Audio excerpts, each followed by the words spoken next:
Now see, basic analytic technique. Question number 7 may be asked to you. Third part of it. What? List the properties of a solvent which make them suitable for crystallization. तो ऐसा कौन सा property है solvent का कि हम उसको suitable बनाते हैं किसके लिए? क्रिस्टलाइजेशन के लिए। क्रिस्टलाइजेशन माने I repeat over here, crystallisation माने formation of crystal from a given mixture से with the help of a solvent.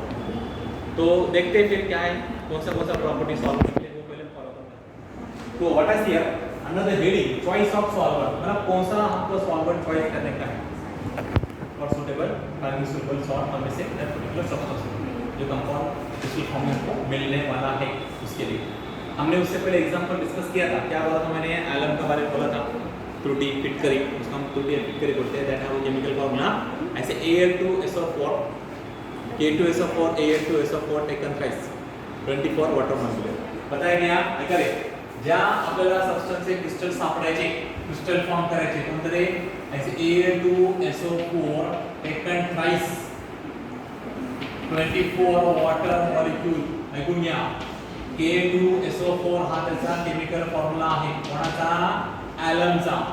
Alum नंतर copper sulphate, in copper sulphate that have a chemical formula this one. और कळलं का नाही? Benzoic acid का formula है, ये बेंजोइक एसिड इसका भी क्रिस्टल है हमारे पास। Benzoic acid that have a crystal structure, molecule structure, chemical formula what? C6H4COOH। इसके अलावा हमने और किया था नैप्थलीन, और माइटे का naphthalene that have a chemical formula ऐसे CH10। बघा इसका केलं बेंझिनिन, and benzene have this double benzene that have a chemical formula।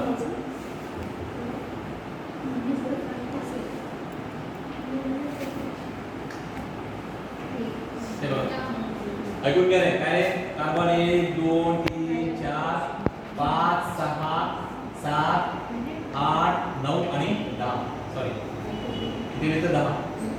आणि हायड्रोजन रे ऐका रे 1 2 3 4 5 6 7 8, फक्त 8 हायड्रोजन।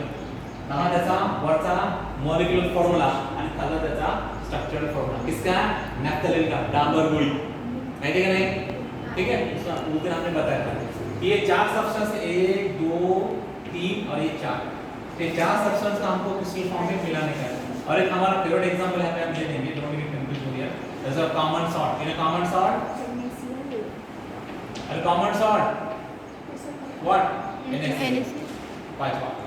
ठीक है, आता ऐकून घ्या, हे जे सबस्टन्स हे जे कंपाऊंड आपल्याला मार्केटमध्ये मिळतात किंवा लॅबोरेटरी मिळतात तर ते पूर्णचे पूर्ण प्युअर फॉर्ममध्ये नसतात, त्यामध्ये थोडासा इम्प्युरिटी असतात।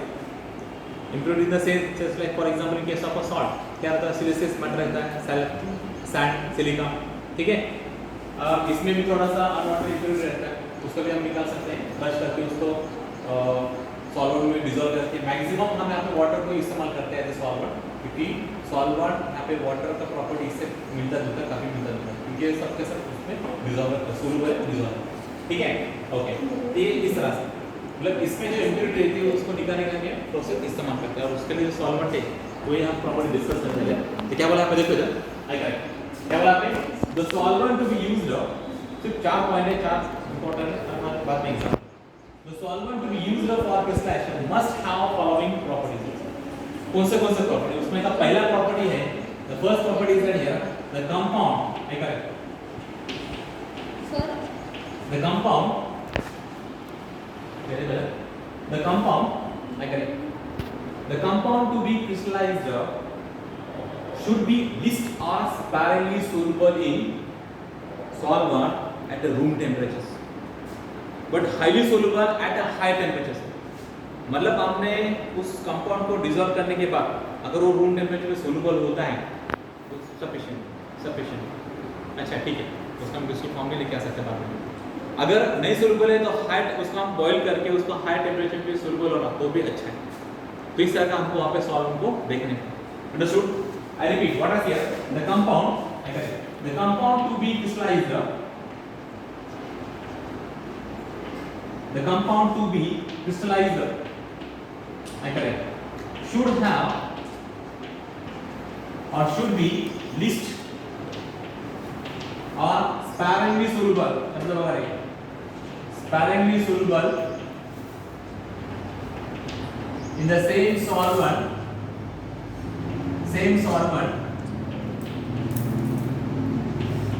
at room temperature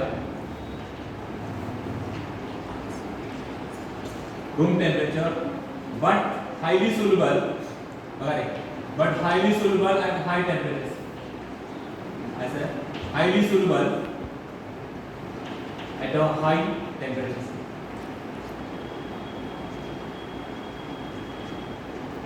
ठीक है, ये हो गया पहला प्रॉपर्टी सॉल्वेंट के बारे में. Next property we can mention over here, very interesting one here. The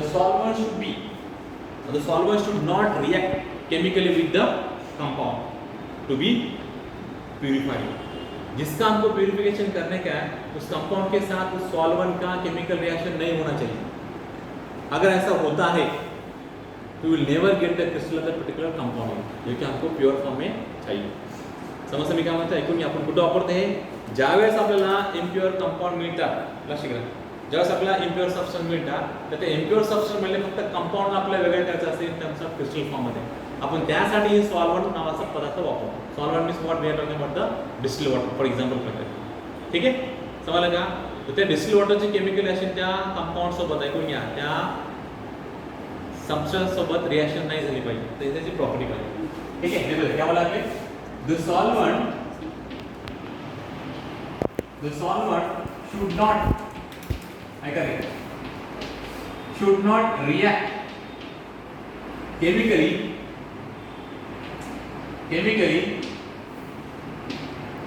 with the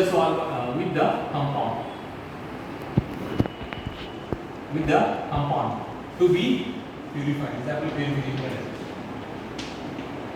त्या कंपाउंड सोबत त्याची केमिकल रिएक्शन झालेली पाहिजे, कोणाची, सॉल्व्हंटची, असं ते सॉल्व्हंटचा गुणधर्म पाहिजे. Now third point here, what third property, the solvent should B volatile.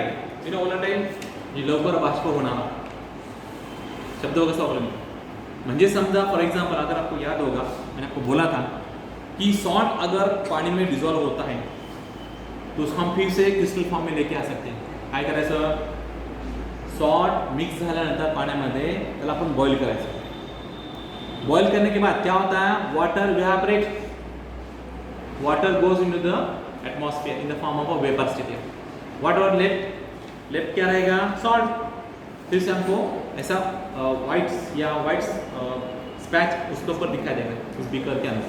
ठीक है, थोड़ी देर रुका तो क्या होता है, हमको क्रिस्टल भी दिखाई देगा उसको फिल्टर करने के बाद. तीसरा से हम फिर से उस सॉल्ट को रिकवर कर सकते हैं.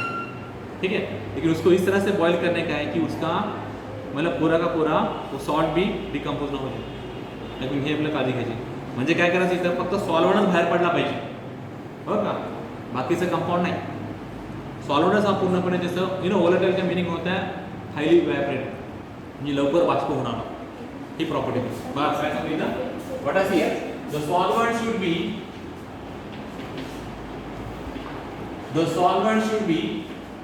volatile. volatile का मीनिंग क्या होता है मालूम है ना, इजीली इवेपोरेट. राइट, आपण नंतर परत सांगतो एक्झाम्पल मला काय करायचं नेमकं याचं तर. होय, क्या बोला आपने, मैंने रिपीट किया, the solvent should be volatile. आई करें volatile so that it can, आई करें, so that it can be removed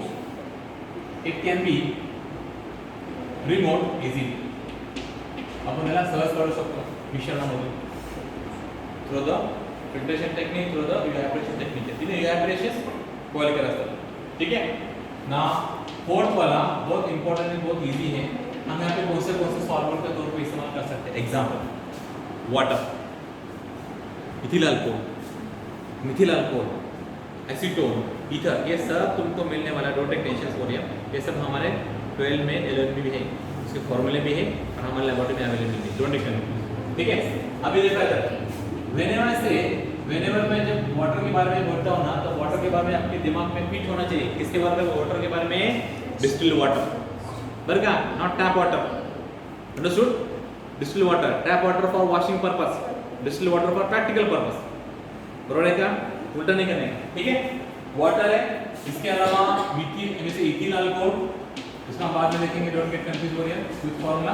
उसके बाद मिथिल अल्कोहल, ये अल्कोहल फैमिली के मेंबर है भाई। उसके बाद एसीटोन, आई करेक्ट, एसीटोन और ईथर, ये भी अवेलेबल है पेट्रोलियम ईथर है, और they are combinations, I correct, और दे आर कॉम्बिनेशंस, और शब्द समझ, और they are combinations are generally used as a solvent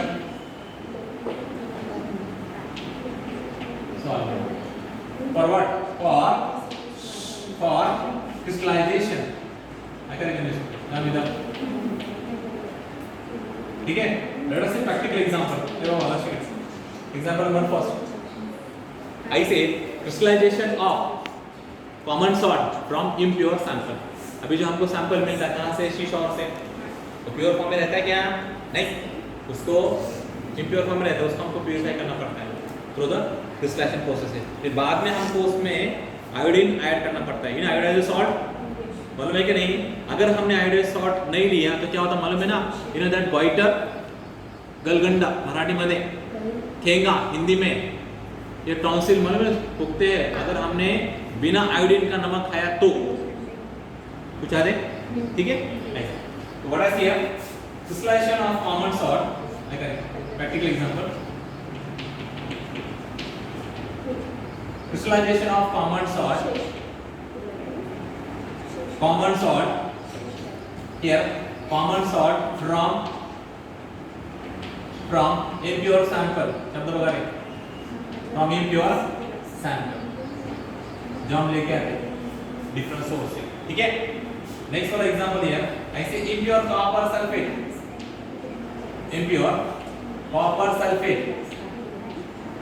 to be purified, to be purified by crystallization,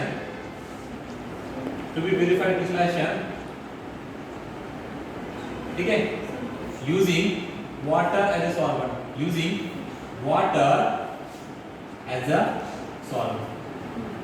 पढ़ा था नहीं? ठीक है? उसके अलावा हम और एक एग्जांपल ले सकते हैं, बेंजोइक एसिड आल्सो, हमने अभी जो फॉर्मूला लिखा था क्या था? C6H5COH, हमारे लैब में है अवेलेबल, डोंट गेट कंफ्यूज है, will see later on detail.